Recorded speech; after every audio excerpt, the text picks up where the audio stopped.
Good morning. Today is the 17th day of Tammuz, the first fast day of that opens the 3 weeks of mourning over the destruction of the temple in Jerusalem. And it's also the 6th of July. And we are holding by the 5th reading of Parshas Pinchas. Rabbi, do you want to record? I am recording. And let's read the beginning. So we finished last time with Moses trying to appoint a successor, and with the whole story with Joshua and him placing his hands on him and giving him from his spirit and basically endowing him with his own abilities so that he could understand the disposition of every individual in the congregation. And now it looks like there's a sharp twist. And it suddenly says, God said to Moses, command the Israelites and say to them, you must watch over my offering, my food for my fire, to please me, to offer to me as it is appointed at its appointed time. And so we're in Numbers 28:1. And then we have the entire chapter, which will take us all the way through the end of our Parsha and through also chapter 29, is all dedicated to the sacrifices, the timely sacrifices, the sacrifices that are given every day and on special days in the temple, in the tabernacle then and later in the temple. The transition is not so easily understood. What does one thing got to do with another? The other question is, we already were commanded about the sacrifices, or so it seems. If you ask anybody who has studied in grade school in an Orthodox school, they'll tell you there are 2 parashot in which the Torah describes the sacrifices. They will tell you that the first one is Parashat Emor in Leviticus, and there we're talking about chapter 23 in Leviticus, and here in Pinchas in chapters 28 and 29. And there's always this question about why does it appear twice? But the truth is that if you go back to Leviticus and you look at Parashat Emor, you'll see that the stress there, not just the stress, the focus is on the special days. It's really a description of the Jewish calendar. Apropos, it also mentions some of the special sacrifices, but it doesn't mention all of them. You can't find all the sacrifices there. This is really where all the sacrifices are described, beginning with the daily sacrifice in the morning and in the afternoon, and continuing with the sacrifices of Shabbat, of Rosh Chodesh, the new month, and then all the other holidays that we have.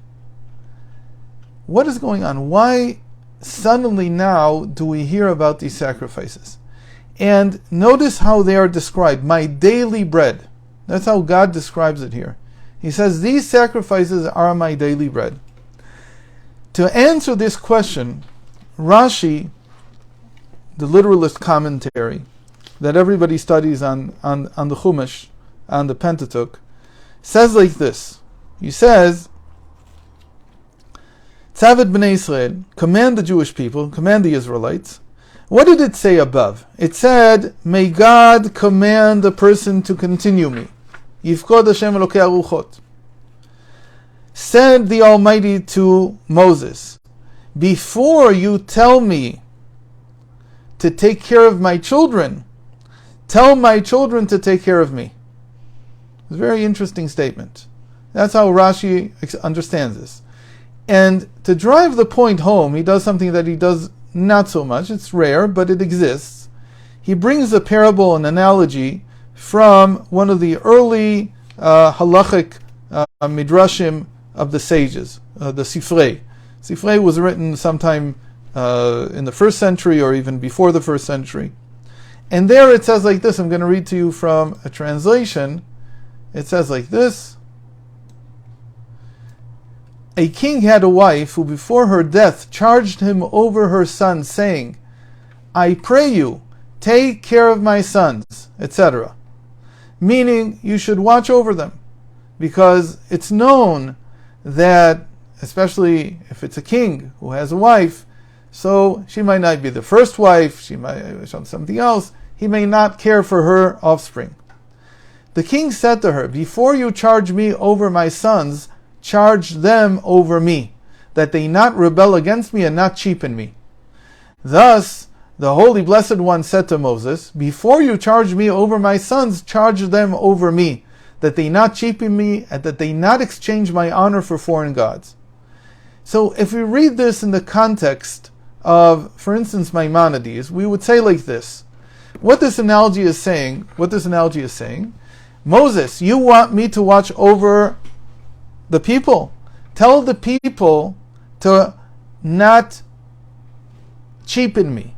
Tell them not to continue to confront me, to challenge me, and so on and so forth.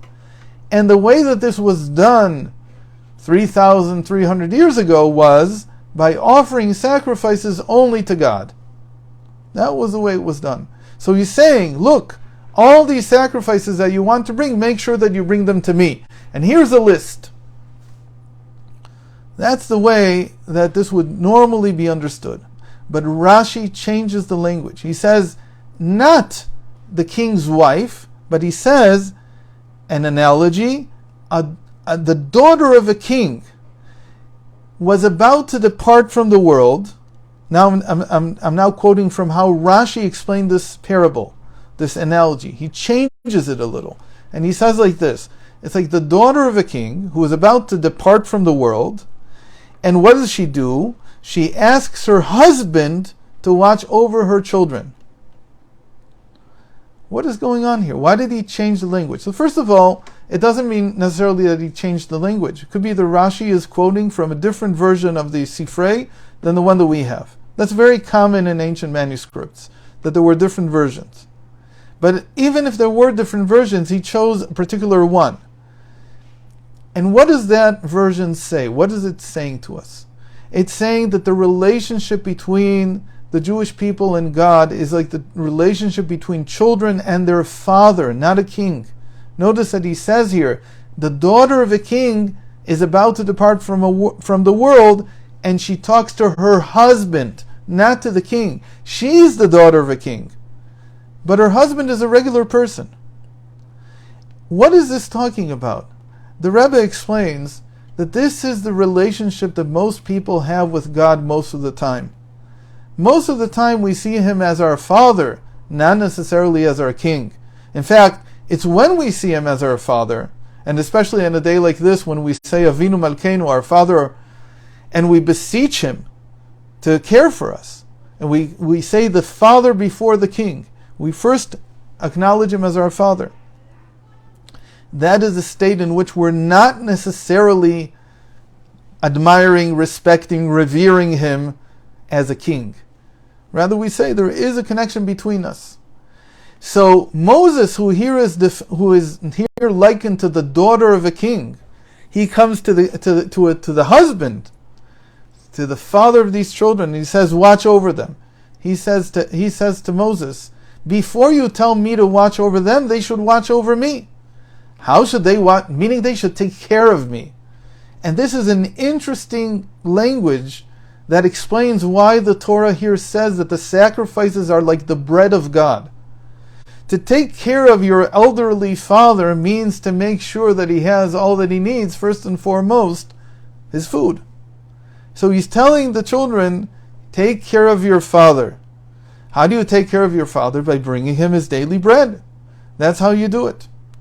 Now, we don't connect anymore, or almost not at all, with this concept of bringing sacrifices as being a way of caring for someone.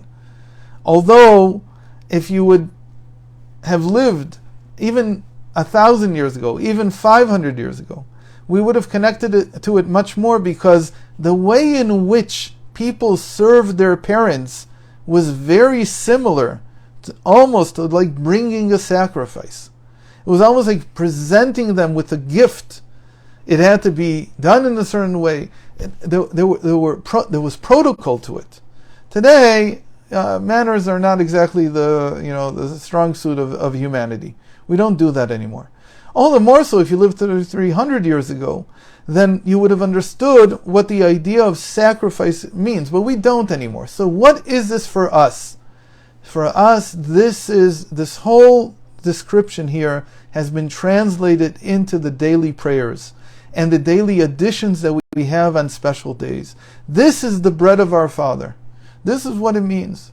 That every day we have to pray at least twice a day. The two prayers in the morning and in the afternoon. And then the sages added a third one at night when the remainder of the sacrifices was being burnt and consumed on the sacrifice all night long. On the altar all night long. These are the daily bread. There's a daily connection that you need to have with God. In other words, what is he saying to us? Moses, you wanted me to appoint someone who would be able to understand the disposition of every single person, every single individual. You wanted a leader. And then I'm telling you that sometimes there is no leader. There is no one apparently able to do this. So what do I tell you, my children? Make sure that you keep the connection with me.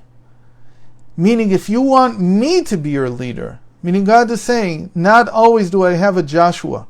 I don't always have a Moses that can give his continence to Joshua, his ability to Joshua. There are generations in which there's no temple, there's no leader, there's nothing. Like we are today, as we commemorate this fast day. It's a time when we don't know. We don't know who our leader is, we don't know where our temple is, we don't know anything. He says, what keeps the relationship going? What allows them to know what I expect of them?